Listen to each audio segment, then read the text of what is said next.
Bienvenidos a un nuevo episodio del Laboratorio de Catequesis y Pedagogía.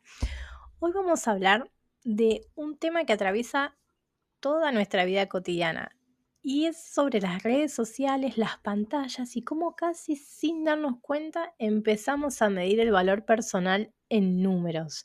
Y no hablo solo de los chicos, hablo también de nosotros los adultos. Hoy las redes sociales no son solo entretenimiento, son un lugar donde se construye identidad.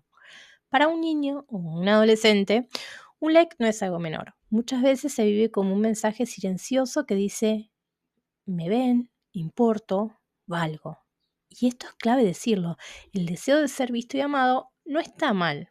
Es profundamente humano. Y la psicología en este punto nos ayuda a entenderlo. Porque cada notificación, cada like activa en el cerebro el sistema de recompensa. Y este libera dopamina, que genera placer por un momento, o sea, es temporal, es muy cortito.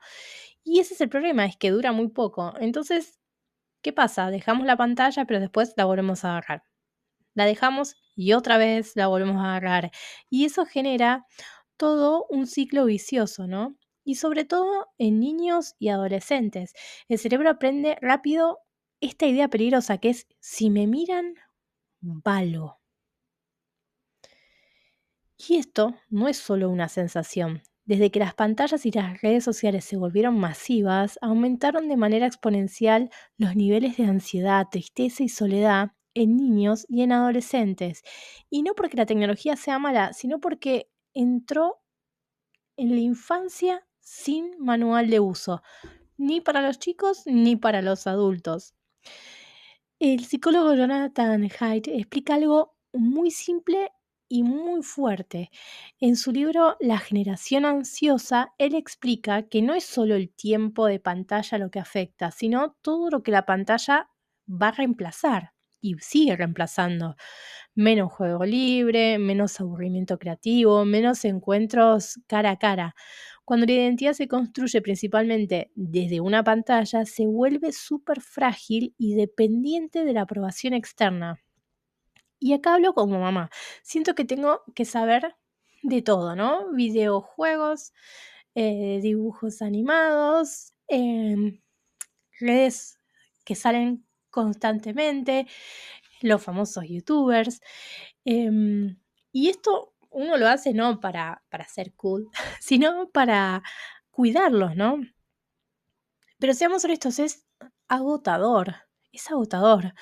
Y no estamos acompañando desde la perfección, bajo ningún punto. Lo que estamos haciendo con esta cosa de aprender lo nuevo es aprender junto a ellos, porque si también nosotros caemos en la negación, simplemente diciéndonos esto es malo y lo prohibimos, muchas veces eso se vuelve mucho peor.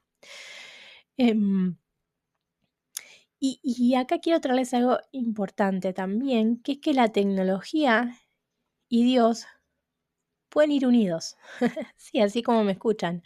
Porque la tecnología no debería alejarnos de Dios. Así como cronometramos el tiempo de pantallas, también necesitamos crear espacio para Dios.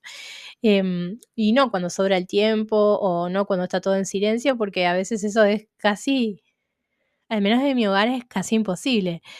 Tiene que ser momentos simples, ¿sí? Una oración corta, una lectura, un silencio, pero crear ese espacio, porque la fe no compite con la tecnología, nos acompaña a vivirla mucho, mucho mejor.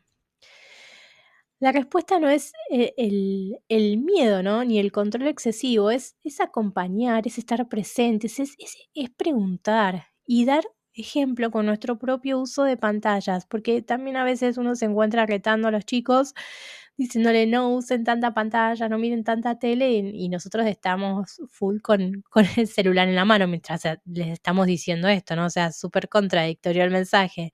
Y acá San Pablo lo dice muy claro, que dice, todo me es lícito, pero no todo me conviene.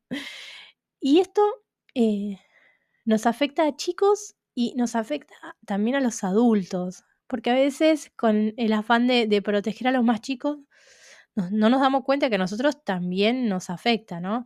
Y no se trata de apagar, digamos, las pantallas, sino de encender presencia y que esa presencia sea de calidad, ¿no? Presencia en casa, presencia en el vínculo elemental, presencia en el vínculo y presencia de Dios en lo cotidiano, porque la tecnología va a seguir avanzando. La pregunta es desde dónde la vamos a habitar. Y en este laboratorio, mis amigos, no le tenemos miedo al mundo digital, aprendemos a vivir en él de la mano de Dios. Espero que este episodio les haya gustado, que les haya servido por sobre todas las cosas, como siempre les digo, si sienten que esto puede ayudar a alguien, por favor compártanlo, síganos, coméntenos para que esta comunidad pueda seguir creciendo. Nos vemos en el próximo episodio. Muchas gracias.